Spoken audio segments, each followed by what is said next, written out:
आइए आपके सामने उज्जैन के महत्वपूर्ण समाचारों की प्रस्तुति करें। आज उज्जैन के उसमें ये एक तो जनरल समाचार होते हैं वो होगा, और एक दूसरा विशेष समाचार होगा। उसकी भी प्रस्तुति अभी बहुत ही जल्द करने वाले हैं, बहुत जल्द कर देंगे। पहले ये उज्जैन के आज श्रावण मास का तीसरा दिन, और मुझे ऐसा लगता है कि लगभग आज पर्यटकी भक्तों की संख्या 3 लाख के आसपास होगी। होना चाहिए, करो भैया, जितने जो करना है करो।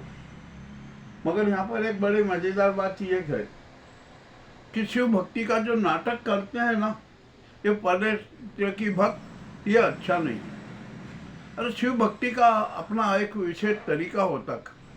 सबसे पहले आप आत्मिक रूप से शुद्ध हो जाइए, आत्मेश्वर का ध्यान कीजिए, उनकी स्तुति कीजिए, आत्मचिंतन कीजिए, अपना सच जानिए, और हम जो अपने आप से दूर हो गए हैं ना, हम वापस एक सच्चे इंसान बन जाएं, नए संकल्प ले लें। तो यही सच्ची शिव भक्ति होती है। और ये पर्यटक भक्त क्या कर रहे हैं ये आप जाने, जनता जानती। पर्यटकी भक्त आते हैं, रात को होटलों में ठहरते हैं, शराब पीते हैं। हमने तो यहाँ तक देखा है कि कलाली के बाहर, सड़क पे दुकानों के बाहर भी जिनके माथे पर तिलक लगे हुए हैं, लाल है, सब कुछ है, और वो शराब का सेवन करो भैया, आपकी मर्जी, चाहे जो करो, या किसी का कोई प्रतिबंध तो है नहीं। खैर जो भी है, ये तो स्थिति हमारे उज्जैन की है।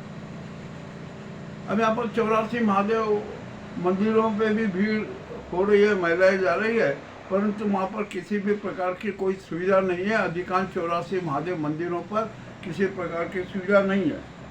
होगी ना, नहीं होगी तो क्या किया जाए? आप किसको क्या करोगे? अब क्या मामला है? अब आइए, कल 3 अगस्त को महाकाल की पहली सवारी निकलेगी। हर बार महाकाल शहर का भ्रमण तो करते ही हैं, प्रजा का हाल भी जानते हैं, किंतु प्रजा के हालत सुधार नहीं होते, कोई सुधार नहीं हो रहा है।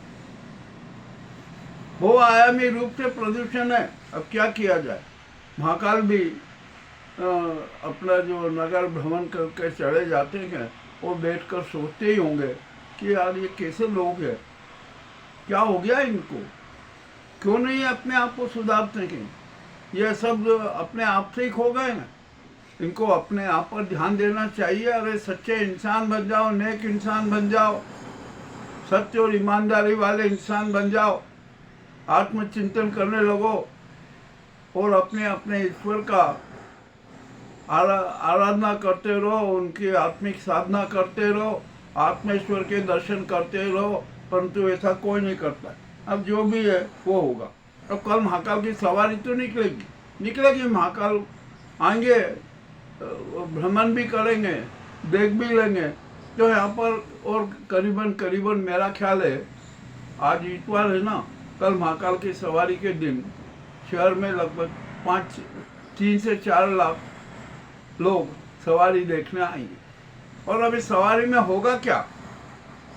मोबाइल चोरी होगा, चेन स्नैचिंग की घटनाएं होगी, पॉकेटमारी की घटनाएं होगी, और रोड रोमियो के भी अनेक नाटक देखने को मिलेंगे। और इसी प्रकार सवारी के अंदर जो उत्साही लाल है ना, उनके भी नाटक देखने को मिलेंगे। जहाँ महिलाओं का ग्रुप देखेंगे, वहाँ बड़े उछल कूद करेंगे। ये भी हमने देखा कि अब क्या करो, सवारी है ना, सवारी है, और महाकाल की सवारी है। सब प्रकार के यहाँ पर क्रियाकलाप होंगे। अब यहाँ पर मैं आज आत्महत्या तो थम नहीं रही। आत्महत्या के मामले सामने आ रहे हैं। जयसिंहपुरा में कुमार परिवार के 28 वर्षीय युवक ने फांसी लगाकर आत्महत्या कर ली। अब कर ली भैया, क्या किया जाए? किसी से कुछ कह तो नहीं है। यहाँ तो आत्महत्याओं के समाचार नियमित आ रहे हैं। और ये आत्महत्याएं होती क्यों है? इसके 3-4 कारण हैं। आर्थिक तंगी, कर्ज की वो प्रेम प्रसंग में फेल होना और घर में पारिवारिक विवाद के कारण आत्महत्याएं होती है। अब जो भी होगा ना, देखा जाएगा, क्या किया जाए, ये तो रोक नहीं सकते। अब मामला और भी बड़ा विचित्र होता जा रहा है। और मजेदार बात बताऊं, यहाँ छतरी चौक है, यहाँ पर पहले असामाजिक तत्व का जमावड़ा रहता था फुटपाथ पर, परंतु वो फुटपाथ से हट गए और एक छत के नीचे आ गए। अब यहाँ के खुफिया तंत्र को जांच करना चाहिए कि आखिरकार जिस छत के नीचे है ना, वो उसका किराया, उसका जो किसने किराएदारी ले रखी है, उसकी भी जांच होना चाहिए। और जितने भी वहाँ पर जो कार्य करते हैं ना, कितने कितने क्या क्या सेल होता है, सबकी खुफिया जांच होना चाहिए। अनेक रोमांचक तथ्य सामने आएंगे। पुलिस को और प्रशासन और पुलिस को भी इस दिशा में सक्रिय पहल करना चाहिए, बहुत बहुत जरूरी है। अब यहाँ पर जो उज्जैन की धरोहर युवराज वाचनालय के पीछे ये लोग पड़ गए, वहाँ पर जो धरोहर को मिटाने का, उसके साथ दुर्व्यवहार करने का, कुव्यवहार करने का जो खेला हो रहा है ना, वो भी अपने आप में विचित्र है। खैर ठीक है भैया, अब जो भी हो रहा है ना, होने दो। परंतु युवराज वाचनालय की कार्य समिति को अर्जेंट बैठक बुलाना चाहिए और इस दिशा में बहुत स्पष्ट रूप से अपना वक्तव्य देना चाहिए कि सच क्या है। हम भी ये जानते हैं कि एक परिवार विशेष को विशेष सुविधा देने हेतु सेंट्रल पॉइंट तक बदल दिया गया। लोग कह रहे हैं कि भैया ये भाजपा का स्थायी कार्यालय है, इसलिए यहाँ तो छूट मिलेगी परिवार को। वो अब सारे रहस्य हमें पता है, हम उन रहस्यों को भी जनता के सामने प्रस्तुत करेंगे, इसमें कोई शंका नहीं है। और अब जनता कह रही है ना, युवराज वाचनालय की रक्षा जनता करेगी, तो जनता स्पष्ट रूप से कह रही है कि क्षेत्र में एक बैंक होना चाहिए।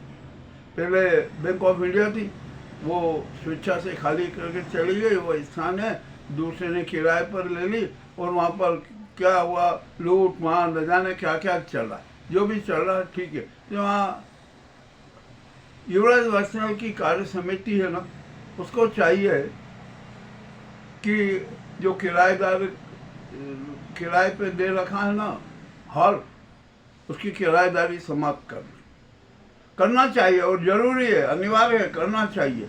ये जनता की बात है भैया, जनता की धरोहर है, इसको अक्षुण्य बनाए रखना, इसको विकसित करना जनता चाहती है। अब ठीक है, देखते हैं क्या होता है क्या नहीं होता है। वह दुर्भाग्य से मैं भी उस कार्य समिति का एक सदस्य हूँ। अब क्या किया जाए, हमें तो कहना पड़ रहा है ना, खुला कहना पड़ रहा है। जनता से विरोध तो हम कर नहीं सकते, जनता के साथ तो रहना ही पड़ेगा ना। अब यहाँ पर उज्जैन की स्थिति बड़ी नाजुक है। यहाँ पर व्यापारियों की, ऑटो वालों की, ई रिक्शा वालों की, सबकी खुली लूट चली है। सब अपने ढंग से जनता को लूट रहे, उनको किसी से कोई मतलब नहीं। हुआ क्या कि जिन व्यापारियों ने भाव बढ़ाया ना, कचौरी, समोसे, आलू बड़े, इनके, हमने जाके पूछा कि भैया आपने भाव क्यों बढ़ा दिए, कचौरी 20 रुपये में कर दी, ये कर दिया, वो कर दिया। तो बोले भैया आपको नहीं दिख रहा है क्या कि यहाँ पर तोड़ फोड़ हुई, हमने इतना जेब से लगा के तोड़ फोड़ करी, फिर से नया बनाया, तो ये कोई अपनी जेब से खर्च करेंगे, ये जनता से ही तो वसूल करेंगे, इसलिए अपने मनमाने ढंग से अपने भाव बढ़ा दी। मैंने यहाँ पर प्रशासन ने कोई कार्रवाई नहीं की और प्रशासन को और खाद्य विभाग को तो इतना भी ध्यान नहीं है कि यहाँ पर कचौरी, समोसे, आलू बड़े, कांदा बड़ा, न जाने क्या क्या है ना, काले तेल में बनाए जा रहे हैं, जले हुए तेल में बनाए जा रहे हैं, जो स्वास्थ्य के लिए हानिकारक हैं, मगर कोई चेक ही नहीं होता है। जरा इन लोगों की चटनी का भी तो टेस्ट कर लीजिए, मगर यहाँ कुछ भी नहीं है, क्या किया जाए अब। और शुद्ध पेयजल की समस्या भी बड़ी विकराल होती जा रही है। मुझे तो ऐसा लगता है कि उज्जैन की जनता के नसीब में शुद्ध पेयजल है ही नहीं। अब क्या कर सकते हैं भैया, नहीं है तो नहीं है। अब यहाँ पर साधु संतों की भी बड़ी विचित्र स्थिति हो रही। दादूराम आश्रम के महामंडलेश्वर ज्ञानदास पर FIR हो गई।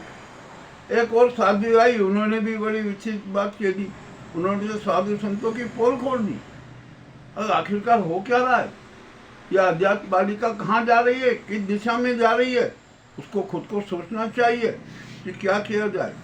अब महाकाल की सवारी मार्ग है ना, वहाँ पर बहुत अतिक्रमण हो गया था, तो नगर निगम ने आज अतिक्रमण हटाया। चलो हटाया, ठीक है, हटा, कल फिर हो जाएगा अतिक्रमण। तो ये अतिक्रमण न हो, इसके लिए स्थायी कार्रवाई की जाए, कठोर कार्रवाई की जाए। जहाँ आपने अतिक्रमण हटाया है ना, यदि कल वहाँ पर अतिक्रमण मिलता है तो आप कठोर से कठोर कार्रवाई कीजिए। अब यहाँ जो गिराव मकान भी थे वो चिन्हित भी किए गए, उनकी क्या हालत है क्या नहीं है, ये भी अब सब बहुत मामला बड़ा विचित्र सामने आई। यहाँ पर 2-3 ऐसी समस्याएं हैं जिनका समाधान ही नहीं खोज पा रही नगर निगम। सबसे पहले आवारा श्वान समस्या नहीं खोज पा रही, जल भराव की समस्या है, उसका भी समाधान नहीं खोज पाए, अतिक्रमण चरम पर है, उसका भी समाधान नहीं खोज पाए रही।